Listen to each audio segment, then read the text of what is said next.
ಇನ್ನು ಪಾಕಿಸ್ತಾನದ ನೀಚ ಕೃತ್ಯಗಳು ಒಂದೊಂದೇ ಬಯಲಾಗ್ತಾ ಇದೆ. ಪಾಕಿಸ್ತಾನದ ಗಡಿ ಭಾಗಕ್ಕೆ ಆಕಸ್ಮಿಕವಾಗಿ ಎಂಟ್ರಿ ಕೊಟ್ಟಿದ್ದ ಬಿಎಸ್ಎಫ್ ಯೋಧ ಪಿಕೆ ಶಾ ಅವರನ್ನ ಇನ್ನಿಲ್ಲದಂತೆ 20 ದಿನಗಳ ಕಾಲ ಟಾರ್ಚರ್ ಕೊಟ್ಟಿದ್ದಾರೆ. ನಿದ್ರೆ, ಶೌಚಾಲಯಕ್ಕೆ ಹೋಗೋ ಕೂಡ ಬಿಟ್ಟಿರಲಿಲ್ವಂತೆ. ಈ ಮಾಹಿತಿ ಈಗ ಹೊರಗೆ ಬರ್ತಾ ಇದೆ. ಎಲ್ಲಾ ಮಾಹಿತಿಗಳನ್ನ ಸೇನಾ ಮುನೇರ ಮುಚ್ಚಿಟ್ಟಿದ್ದ ಅನ್ನೋ ವಿಷಯವನ್ನ ಈಗ ಪಾಕ್ನ ನಿವೃತ್ತ ಮಾರ್ಷಲ್ ಮಸೂದ್ ಅಖ್ತರ್ ಆರೋಪ ಮಾಡಿದ್ದಾನೆ. ಧ್ವಂಸಗೊಂಡ ಮುರ್ದಿಕೆ ಉಗ್ರ ಕಚೇರಿಯಲ್ಲಿ ಪಾಕ್ ಸರ್ಕಾರದ ಆಡಳಿತ ಕಚೇರಿಯ ಬ್ಲಾಕ್ ಬೋರ್ಡ್ ಒಂದು ಪತ್ತೆಯಾಗಿದೆ.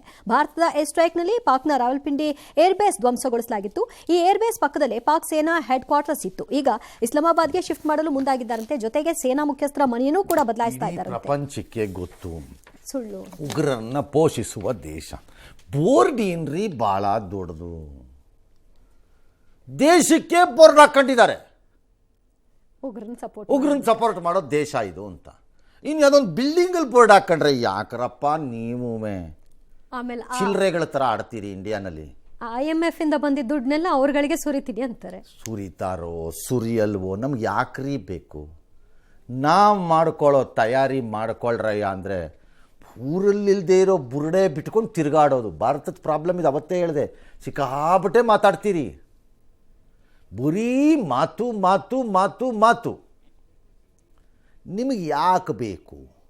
ರೆಡಿ ಆಗಪ್ಪ ಅಣ್ಣಯ್ಯ, ಹೋಗು ಕಟ್ಕೊಡೋರ್ಗೆ ಗೊತ್ತಿದೆ ಎಲ್ಲಿ ಬಂದು ಹೊಡಿಬೇಕು, ಹೊಡಿತೀವಿ. ಅದನ್ನು ಬಿಟ್ಟುಬಿಟ್ಟು ಬರೀ ಇದು ನಿವೃತ್ತ ಏರ್ ಮಾರ್ಷಲ್ ಮಸೂದ್ ಅಖ್ತರ್ ಹೇಳ್ತಾರೆ ಒಂದು ಇಂಟರ್ವ್ಯೂನಲ್ಲಿ, 4 ಬ್ರಹ್ಮೋಸ್ ಬಂತು ಅವತ್ತು ಆ ಏರ್ಬೇಸ್ಗೆ. ಅಲ್ಲಿ ಆವ್ಯಾಕ್ಸ್ ಇದೆ, ಆವ್ಯಾಕ್ಸ್ ಚೈನಾ ಮೇಡು, ಅದನ್ನು ಪಾಕಿಸ್ತಾನ ಖರೀದಿ ಮಾಡಿತ್ತು. ಅದು ಇದೆ ಅಲ್ಲಿ ಒಳಗಡೆ. ಡೈರೆಕ್ಟ್ ಹಿಟ್ ಆಗಿದೆ 4 ಅಲ್ಲಿ. ಉಳ್ಕೊಳ್ಳೋಕೆ ಚಾನ್ಸೇ ಇಲ್ಲ ಆ ಎಕ್ವಿಪ್ಮೆಂಟ್ಗಳು, ಆ ಉಪಕರಣಗಳೆಲ್ಲ ಅವುವೆ. ಅವ್ನು ಮುನೀರ್ ಬರೀ ಸುಳ್ಳು ಹೇಳ್ಕೊಂಡು ಓಡಾಡ್ತಿದ್ದಾನೆ, ಏನೂ ಆಗಿಲ್ಲ ಅಂತ.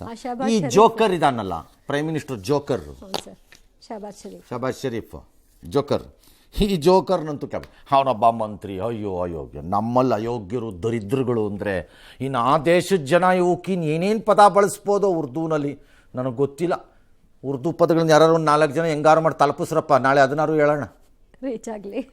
ಅಯ್ಯೋ, ನಮ್ಮ ದೇಶದ ಲೆಫ್ಟಿನೆಂಟ್ ಕರ್ನಲ್ ಮಂಜು ಲೆವೆಲಲ್ಲೇ ನಾವು ಇಷ್ಟು ಕೋಪ ಮಾಡ್ಕೋತೀವಿ. ಅವನ ಕಚಡ ಮಧ್ಯಪ್ರದೇಶದ ಮಂತ್ರಿ ವಿಚಾರದಲ್ಲೇ ಇಷ್ಟು ಮಾತಾಡ್ಕೋತೀವಿ.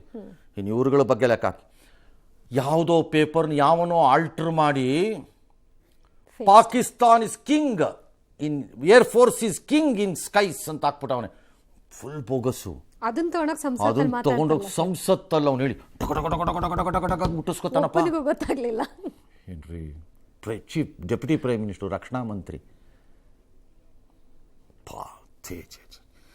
ಇನ್ನೊಬ್ಬ ಜೆಟ್ಗಳೆಲ್ಲ ಹೊಡೆದಾಕ್ಬಿಟ್ಟಿದ್ದೀವಿ ಇಂಡಿಯಾದು ಅಂತಾನೆ. ಅವನೊಬ್ಬ ಕೇಳ್ತಾನೆ, ಹೌದಾ ಯಾವ್ದಾದ್ರು ಸಿಕ್ತಾ ಬಿದೋಗಿರೋದು ಅಂತ. ಇಲ್ಲಪ್ಪ, ಎಲ್ಲ ಸೋಷಿಯಲ್ ಮೀಡಿಯಲ್ಲಿ ಇದೆಯಲ್ಲ ಅಂತಾನೆ. ಅಯ್ಯೋ, ಹಣೆ ಬರ.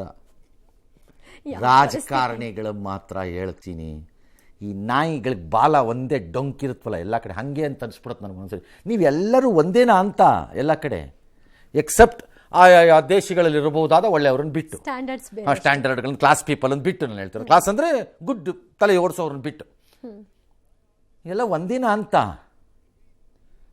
ಇನ್ನೊಬ್ಬ ಬಿಡ್ತಾನೆ ರೈಲನ್ನು, ವಿಮೆನ್ ಪೈಲಟ್ ಒಬ್ಬರನ್ನ ಇಂಡಿಯನ್ ಏರ್ಫೋರ್ಸಿಂದ ವಶಪಡಿಸ್ಕೊಂಡು ಇಟ್ಕೊಂಡ್ಬಿಟ್ಟಿದ್ದೀವಲ್ಲ ಅಂತ. ಅಲ್ಲಿ ಡಿಫೆನ್ಸ್ ಮಿನಿಸ್ಟರ್ ಅದು ಬೋಗಸ್ಸು, ಸುಮ್ಮನಿರಪ್ಪ ಹಂಗೆಲ್ಲ ಹೇಳ್ಬೇಡ ಅಂತ. ಫೋಟೋ ಏನೂ ವ್ಯತ್ಯಾಸ ಇಲ್ಲ. ಈ ಕಡೆ ಉಕ್ಕು, ಆ ಕಡೆ ಉಕ್ಕು. ಎರಡೂ ಸೇಮ್ ದರಿದ್ರಗಳೇ. ಎಸ್.